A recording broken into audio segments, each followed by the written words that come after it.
টালিউডের একঝাঁক তারকাদের উৎসবমুখর উপস্থিতিতে অনুষ্ঠিত হয়ে গেল পশ্চিমবঙ্গ বিধানসভা নির্বাচনের শেষ দফার ভোট গ্রহণ।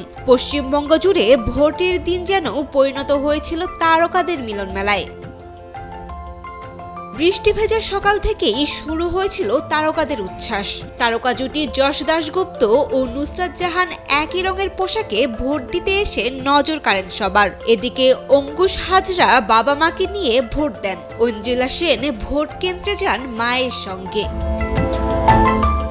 টালিউড কুইন কোয়েল মল্লিক পরিবার সহ ভোট দিতে আসেন। সঙ্গে ছিলেন তার বাবা রঞ্জিত মল্লিক ও মা দীপা মল্লিক। কোয়েল মল্লিক এবার রাজনীতির ময়দানেও পা রেখেছেন। এছাড়াও ভোট দিয়েছেন বহু পরিচিত মুখ। সব মশার বিরুদ্ধে সুরক্ষা দিতে এলো বসুন্ধরা এক্সট্রিম অ্যারোসল, মশার বিরুদ্ধে এক্সট্রিম সুরক্ষা। যেমন ইমন চক্রবর্তী, রচনা বন্দ্যোপাধ্যায়, শ্রীলেখা মিত্র, মিঠুন চক্রবর্তী, আবির চট্টোপাধ্যায়, প্রসেনজিৎ চট্টোপাধ্যায়, রাজ চক্রবর্তী, শুভশ্রী গাঙ্গুলি সহ অনেকেই। ক্রিকেট জগতের তারকারাও পিছিয়ে ছিলেন না। সৌরভ গাঙ্গুলি স্ত্রী ডোনা গাঙ্গুলিকে নিয়ে ভোট দেন এবং ভোটের পর আঙুলে কালি দেখিয়ে ছবি তুলেন, যা ভক্তদের মধ্যে দারুণ উৎসাহ তৈরি করেছে।